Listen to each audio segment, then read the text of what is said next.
Hello students, first and foremost let me thank Almighty for keeping all of us fit and fine, and then let us go with the chapter that is from trade to territory. You might have learned this in your class. So this video is related to a recap.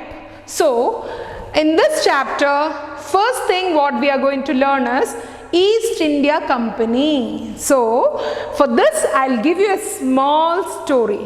The story is, let us connect our own, right? I'll connect you people in this. Let us take like Britishers, 4 Britishers from our class.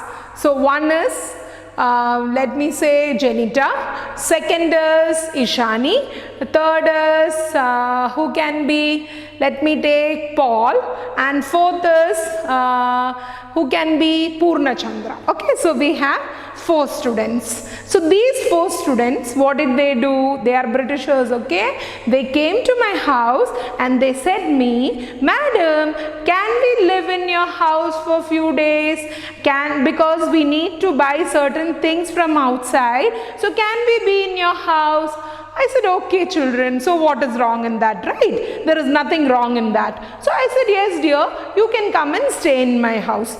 Once when they started staying in my house, first in the beginning and all, they were very good to me, okay? Slowly and steadily, what did they say? Madam, this kitchen is mine. So tomorrow onwards, don't come to cook here. Then slowly the other one took my dining room, then my hall, then my bedroom, like that. Each and every place were being taken by them. And what did they do in the end? They said, Madam, tata bye bye, can you go out? I was really sad. Am I sad? Yes, this is what happened in our country also. The Britishers, they came to our country for trade, and once when they came for trade, what did they do? They said all the people, all the kings and everyone, dear kings, I am coming for trade. Can you please help us out? And first where did they come? They came to Bengal, and once when they came to Bengal, what did they do? After that, the zamindars were there, right? So they said to zamindar and all, see, that man is saying like this about you, this man is saying like this about you, and each of them started fighting. When they started fighting, these people got into that, and some or the other way they took that place. So there was a king there. His name was Sirajuddaulah. He said, what did he say? This will not at all work with me. This is my place. I am not going to give you people. Neither I'll allow you people to do the trading. Now, the Britishers understood that Sirajuddaulah will not give up. So what did they do? Again, they were little cunning there. So what did they do is, there was a minister called as Mir Jafar. They slowly went to that minister and they said, hello Mir Jafar, let us kill this Sirajuddaulah in the battle, and I'll make you the king. Whom the king? Mir Jafar. And Mir Jafar was like a puppet. Okay, fine, I'm going to be the king, so I can be that. So he was so happy for that. So they fought, that is, Sirajuddaulah and Mir Jafar was in one team. And in Battle of Plassey in 1756, they fought against the Britishers. But this Mir Jafar was very cunning. He took the part of the Britishers, and with the cunning they defeated Sirajuddaulah in the Battle of Plassey. Now Mir Jafar, he is a stupid man. What did he do? He very nicely, he became the king, and whatever the Britishers used to say, he did everything for a while. But later, he also got fed up. This will not work. So, he also started saying against the Britishers. No, I am not going to do this. So Britishers thought that, okay, now we need to remove whom? We need to remove this Mir Jafar. So they became friendly with another minister, that is Mir Qasim.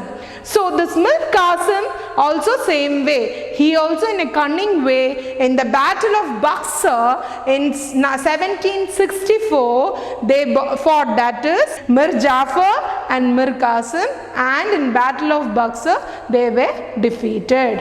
And now in this chapter you people learned even one more thing. What was that? You learned about doctrine of lapse. What was doctrine of lapse? What did the Britishers do?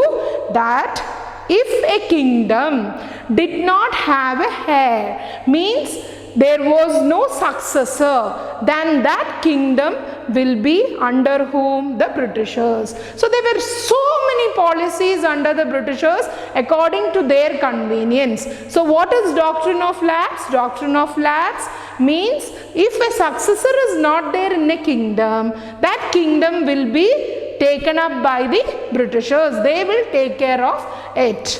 And one more very important point you people learned in this chapter was subsidiary alliance. Subsidiary alliance means the king, he will be having all the military power, everything, but along with that the Britishers' military power also should be taken care by the king. That is, maybe it is cavalry, or maybe it is elephant cavalry or anything, that should be taken care by whom?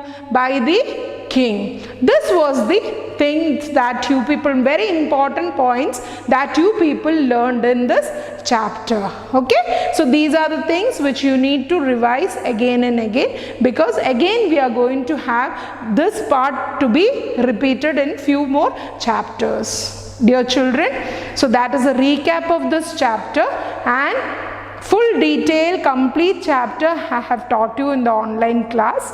And if you have any doubt regarding the videos or an online section about this chapter, you are always welcome to ask me. I'll clear your doubt, and you should not have any doubt related to the chapter, and you should not go ahead.